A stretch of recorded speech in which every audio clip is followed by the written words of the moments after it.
buds, welcome to my channel. I'm Megan if you're new here, and if you're returning for another video, I'm gonna have to take these off. Okay, had to restart because of my glasses. So hi guys and welcome. My name is Megan if you're new here, and if you're returning for another video, thank you guys so much for joining me. As you guys can tell, today we are going to be talking about bullying. And you're probably like, girl, you are 25 years old. Why are you talking about bullying? Well, for two reasons. One, because no matter what age I am on my channel, I like to talk about things that are important. And this is one that's forever going to be important. It's never going to go away, unfortunately. And that's what I do here on my channel, is talk about things that need to be talked about. So we're going to talk about it. And for two, this affected me so much when I was younger, and it really became something that I became passionate about and that I want to continue to talk about and spread awareness for. So those are my reasons why we're going to talk about it. We're going to today go over my journey with bullying, how that affected me, and then at the end, make sure you stay tuned, because if you are struggling with this, if this is something that you have ever struggled with or that you continue to struggle with, whether you're younger and in school now or you're in adulthood and being bullied, we're going to go over some tips and ideas of how you can try to be less affected by it, because I can't give you ideas for how to stop this and how to put that wall on being bullied, but I can definitely help you with trying to feel more secure and safer and happier regardless of what these bullies are telling you. So we're going to go ahead and just kind of jump right into this. Fair warning, this is a pretty honest and vulnerable moment for me, so I just want to let you guys know that it's going to be pretty serious compared to some of the other videos that I've done, because you're going to get a little bit more personal insight about myself. So a little backstory. So again, I'm 25 and I am the oldest of 4 kids.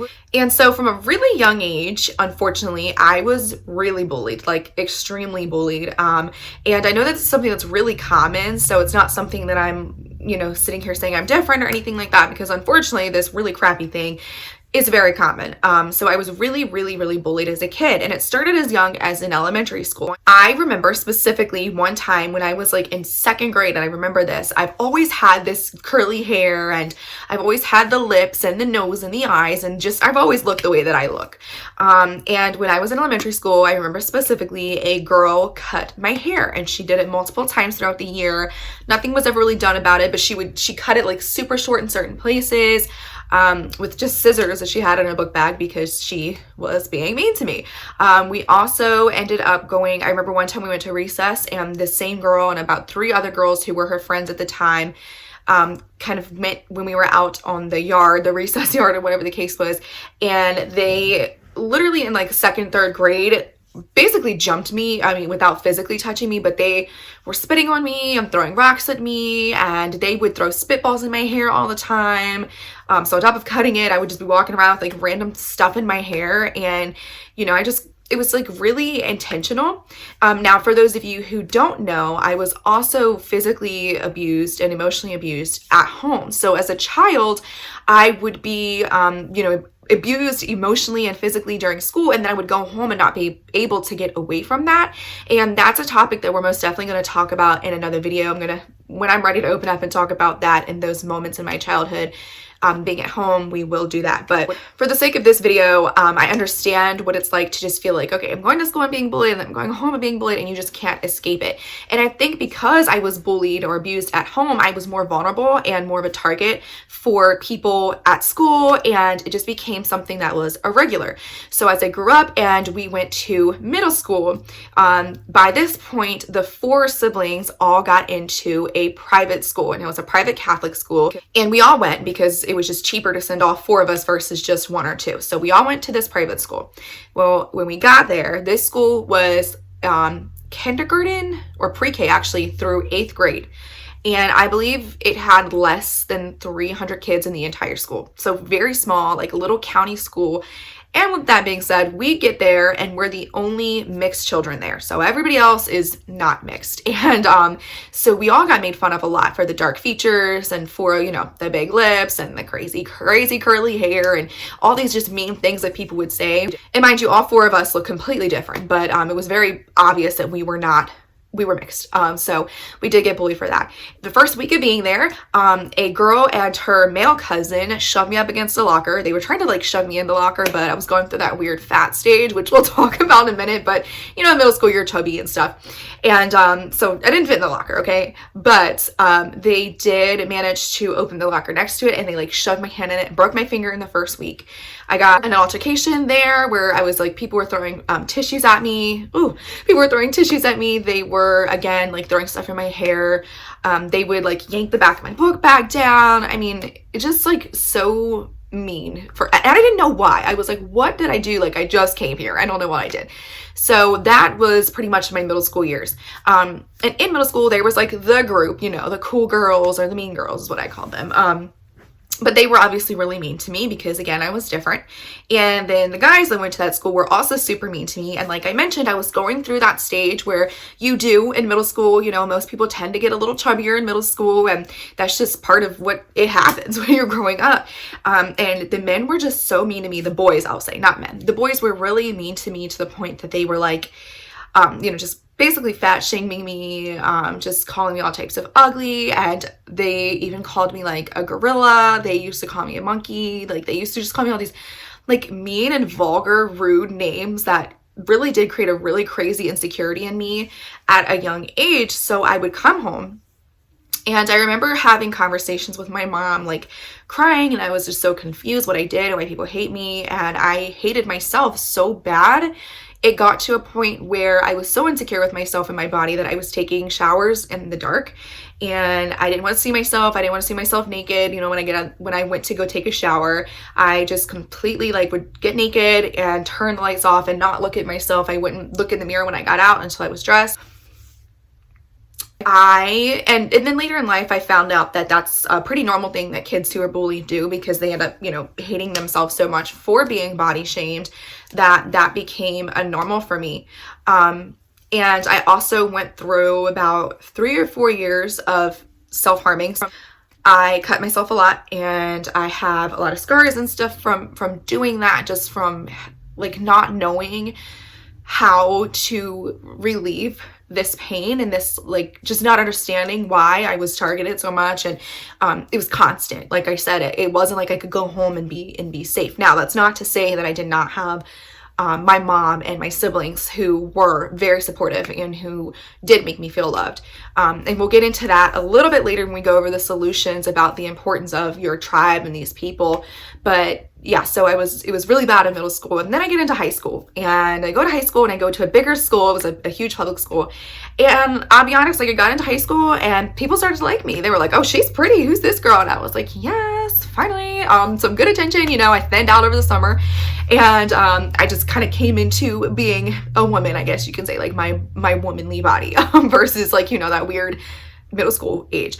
So went to high school, and it was a little better for me. However, it did not stay like that necessarily. So obviously, like, men thought I was pretty, but girls for some reason did not like me still. It was a very weird area where like this certain group of girls didn't like me because I was like, again, I was mixed, and I think that there was a lot of that anger and that hate. And then like another group of girls wouldn't like me because they didn't like that I hung out with their boyfriends, or some of the girls didn't like me because I was friends with it was just like the dumbest stuff. And I was like, what is going on? So they still hated me. And so I got in my first fight in high school over something that I don't even remember to this day. And same thing, girl yanked the back of my head. We got in a fight. And I just remember like over and over and over again, I would go to the principal and I would be like, I'm telling them what happened. I'm like crying, and I'm like, here's what happened. Like this is what this girl did to me. I was just defending myself. And the girl actually got suspended for less time than I did, even though it was caught on the camera that she started the fight, and we were both in a fight, and I got suspended for longer. So that was another thing that was like, dang, okay, everybody else is getting away with this, and I'm still like, in a way, I felt bullied by the damn school because I'm like, nobody's even paying attention to me. So I ended up in high school getting in about 6 or 7 fights. And I remember by my last issue, the principal basically was like, if you get another fight, you're not walking the stage. So I didn't. I ended up doing something even stupider. But I did get in one more altercation that was just dumb. But I didn't fight. So, and yeah, so I was really still same thing in high school, just bullied. Didn't understand it. The same men just being still rude, the ones who like didn't, you know, like the fact that I looked the way that I did. People fat shaming, people trying to slut shame. And I was like, dude, what? Like, I was so good in high school. I didn't even do anything. I had a very small group of friends and I really didn't do much. So it was like all these like rumors and these lies and these issues and these things that were going around. And I had no idea. I was like, dang, I didn't even get to have the fun of half these rumors that you guys are saying about me because I didn't do that. And I don't understand. So it was constant. And again, it started from elementary school to middle school, to high school, and then still in my home, just being in a really weird place in my life where I just did not know what to do. I hated myself so much. I was taking showers in the dark. I was cutting myself. I was having extreme suicidal thoughts where I didn't want to be here anymore. And that's why I want to, you know, I wanted to make this video because I know that even if it's only 5 people that hear this, I hope that it helps these 5 people. One, if you're being bullied, to know that you're not alone. And I know it's never easier to hear that and it's like you still feel alone. I get that. But at the same time, you're not alone. There's always people who you can talk to. Like there's school counselors, there's counselors outside of that. You can go to a damn police station if you want to and figure this out. Like you're not alone. And if you don't feel like you have anybody else, please reach out to me. Please talk to me. Like I'm here and it's so important that you do not feel alone. And I really want other people who are the bullies to also see this because you just don't know how you're affecting somebody and what they are going through already at home, how they're being treated elsewhere. You just don't know how much what you're saying or doing, even one word, one sentence, is affecting this person or these people. And that's why I always say like choose kindness, because I will never forget, like there was this video that's been going around actually recently of a guy who was having extreme suicidal thoughts, and he was and it's a true story, and he was, you know, really, he was going to commit suicide that day, and he got on a bus and he was crying and sobbing and screaming, and he was already hurt from all this bad stuff that had been happening to him in his life, and he was just internally begging and hoping that somebody on that bus would say, dude, what's wrong? Like, can I help you? Are you okay? Like, you know, you're loved. If you need something, I'm here. And nobody said anything. So when the man got to the top of the bridge that he was going to, he jumped off. And he thankfully lived, because he said the entire way down he begged God to save him, and he had instantly regretted what he did. But he did it because nobody was kind to him, and he was already going through so much stuff. So now he travels the world, and he's, you know, a bully advocate against, like, you know, saving people and trying to fix this. It's almost a pandemic in itself. And unfortunately, it's never going to go away because there's a lot of internal things that go into bullying. But if you are being a bully, like, please step back and just breathe and think about like what you're doing to other people. Because do you really want to be the reason that somebody goes home and showers in the dark, or is cutting themselves, or literally physically gets to the point of committing suicide? Because you would have to live with that, and that's a really horrible thing. So that's my journey with bullying. Of course, there's a ton of spinoffs that go into this. I mean, you can ask my family, my friends, my best friend, like a lot of people who are around me saw this. I mean, like even my best friend in high school, we joke now because we're grown-ups and we've been friends for almost 11 years now. But in high school, because people were so mean to me, people were mean to her for being my friend. And we literally sat at an entire lunch table, like the whole lunch table, by ourselves, just me and her, because people did not want to talk to me. They did not want to stay with me. They were not nice to me. But because she chose to be my friend, she was kind of kicked out, I guess, to the curb too. And it was just ridiculous. Thankfully, you know, she stayed by my side. Shout out to you. She's still my best friend, and we're able to laugh at it now. But in the moment, we were like, dang, this is kind of tough. And, you know, again, like my family, my mom and my siblings were super supportive. I mean, there were so many nights where I would come home and I remember just like hating myself. I remember girls being so mean to me about my lips being big. And I just remember my mom over and over and over. She's like, women pay to have your lips. Women get injections in their face to have your lips. And in my head, I had to keep repeating that. I was like, oh, women pay to look like me, you know? And when people would make fun of my hair and they were cutting my hair, my mom being like, people get wigs, people wear, you know, fake hair, people do extreme things. They put heat and they pressure their hair to look like your hair. And I was like, okay, people pay to look like me. So over and over again, all these things that my mom would tell me, I had to remind myself all the time because I was like, you know, I was so hateful from what people were doing and saying that I started to hate myself. I would flat iron my hair all the time, and my hair was really damaged for a while because I was so flat from like heating it because I hated it. So yes, my mom and my siblings, of course, were a huge support for me, and they were so loving, and just having conversations, in those conversations at night with my mom crying in her arms and her just consistently having to say like, you're beautiful, you're unique, you're this, you're that.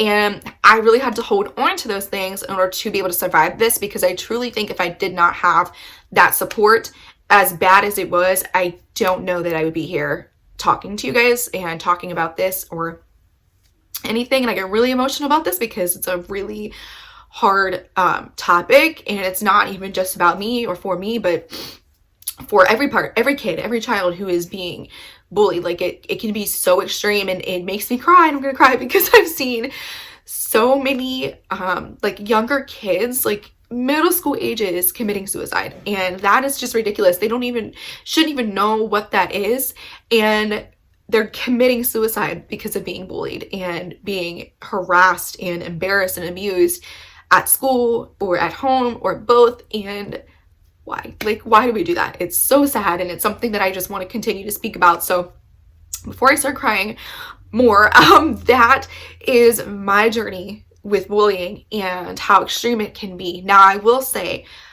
I, in a really messed up way, am grateful for what happened to me because I learned a lot from it. I learned how to be compassionate, and that is my first tip about like how you can kind of stop feeling so personal, I guess, taking the bullying personally. One, everything that a bully does has to do with them and not you. And so that's kind of where I learned to be compassionate, because now like my family, my friends laugh at me. They're like, why are you like this? Just be mad, just be angry. But I'm like, no, something's wrong with them. Okay. It's not me. Like something's really wrong with them.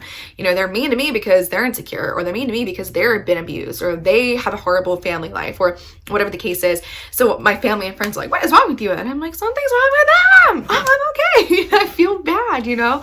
So I definitely learned to be compassionate, but that's my first reminder, is that everything a bully does has to do with them. So for example, the girl who cut my hair in elementary school, when we got to high school, we kind of like started communicating, and it was just one of those, hey, do you remember what you did to me? You know, you ruined my life, but I'm just gonna laugh about it.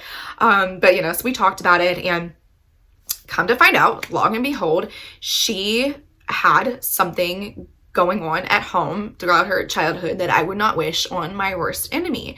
She was very abused and just harmed for a really long time in, you know, her developing years, and just in general. I mean, it shouldn't happen to anybody. And so I think that what she did to me and what she did to other kids, because it wasn't just me who she bullied, was her way of getting her anger and her pain out. It's almost her way of screaming for help. So after I heard that, I was like, okay. So I thought about all the other girls who were mean to me, and then I kind of like put two and two together of all their lives. You know, you hear things, unfortunately it's a small county, but like, oh, this girl had this going on, and this person had this going on, and it's like, okay, this all makes sense.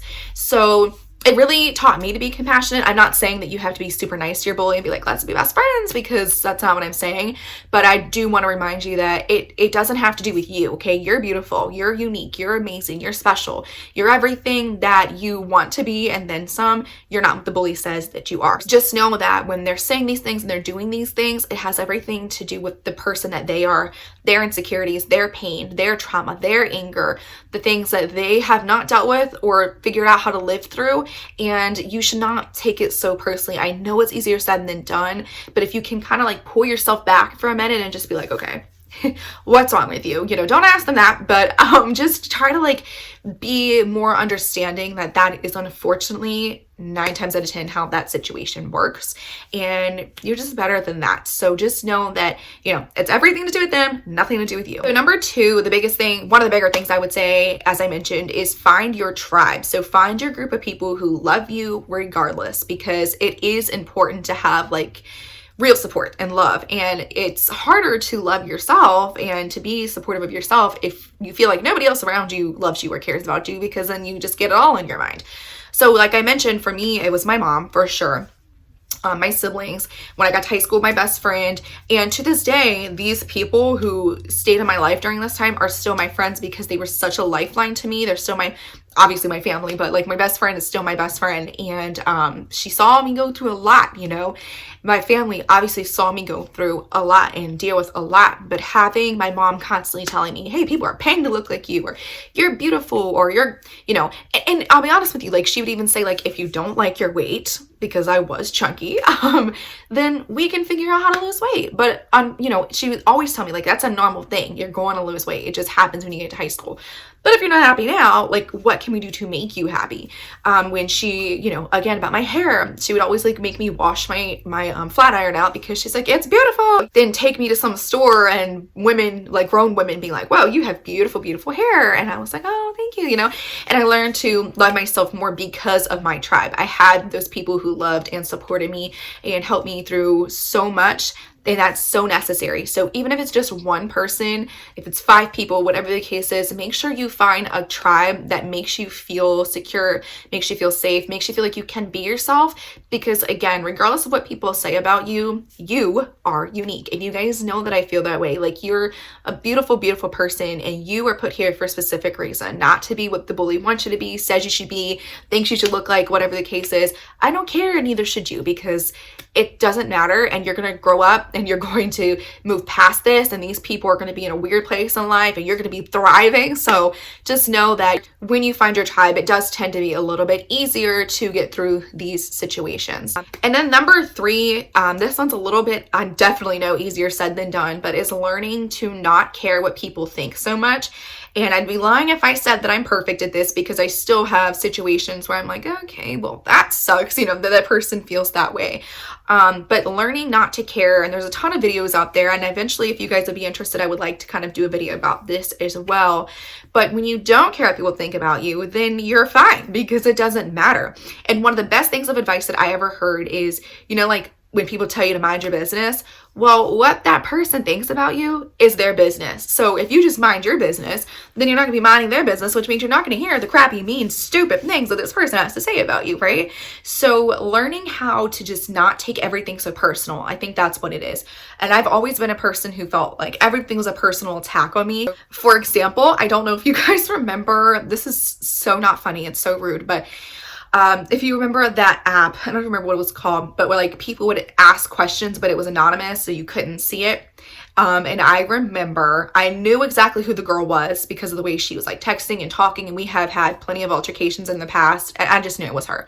But she sent it anonymously, and this girl went in on my life. And this is by the time I was in high school. I was like in 12th grade. So thankfully I had already learned some of these steps and I was okay with it and I could laugh at it. But this girl was like, y'all, let me tell you. She said, you look like the Crimson Chin because your chin is so big. You look like a monkey. You think you're hot because you're Brazilian, but you're really just ugly and fat. You think you have pretty hair, but really you should just shave your head bald. And I was like, what? I am so confused. What did I do to you? And it was like just rude stuff like that all the time. So when I read that, I remember actually reading that specific message. Obviously, that's the one that stuck with me. I was like, okay, cool. And I was able to just move forward other than being like, oh my God, I need chin surgery, or oh my gosh, I'm gonna shave my head bald, which in the past I would have been super insecure and almost been to that point of like, well, what can I do to be less chinny or whatever, you know? So I learned really at a younger age to start to not care what people think about me. Again, not that I'm perfect, because I do have my moments where I'm like, oh no, you know, but I learned that it doesn't matter what people think about you, because at the end of the day, people are always gonna have opinions, right? Opinions are like buttholes. That's what I've always heard growing up. Everybody has one, right? Everybody has one. Everybody has an opinion, and they're gonna use it. Some people are gonna say it mean, some people are gonna have nicer ones, but at the end of the day, if you don't care what they think, then it can't affect you. And again, that's something that you do need to practice. You're not gonna be like, yep, got it, don't care. You need to slowly practice. Every time somebody says something that they want a reaction out of, you don't respond. And that is my final thing that I will say is just remember that bullies are like bears almost. Like they will poke and poke and poke and poke just to get a reaction. Sometimes they don't even know what they're saying, and obviously they don't think about it or how it affects somebody else because they don't care, but they're like a grizzly bear, right? They're just going to keep doing it and attacking until somebody finally just loses their mind and gets in their 1st to 7th fight, you know?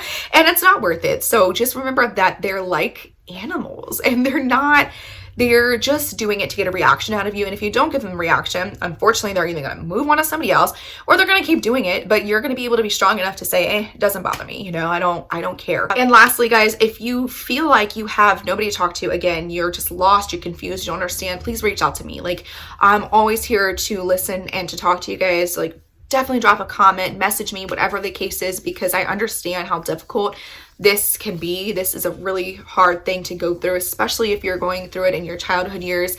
I also know that it doesn't stop when you're older. It can continue as you're in your adulthood, and I've experienced that as well. So anybody who needs support and help in this, please feel free to reach out to me. And at the end of the day, guys, when I say what I say at the end of all my videos about you being loved and cared for and appreciated, I mean that. Like, you are so loved and you're so cared for and you're so special and you're so unique, regardless of what any crappy person has to tell you. Okay? And if you are that person, I understand, because I'm compassionate, that you're struggling and you're hurting and you probably have a lot of things internally that you need to deal with, but please do your duty by dealing with these things, because for one, I want to see you healed too. I don't want you to be hurting internally and in pain and dealing with whatever you never dealt with. That's not fair to you, and it's really not fair to the person or people that you're bullying. So if you're hearing this and you are the bully, please handle your business and fix yourself, heal yourself, deal with it, because we've got to be able to move past this, guys. We've got to help in some way, shape, or form, and it really does start there. So this video is getting way longer than I expected. So sorry. But again, obviously you guys can tell I'm kind of passionate about this topic. So if you guys have questions, concerns, comments, you need somebody to talk to, feel free to reach out to me, please, and thank you. More than anything, guys, remember, you are so loved. You matter so deeply to this world. You're so special. You are cared for. You're appreciated. I hear you. I see you. I love you guys, and I will talk to you next time.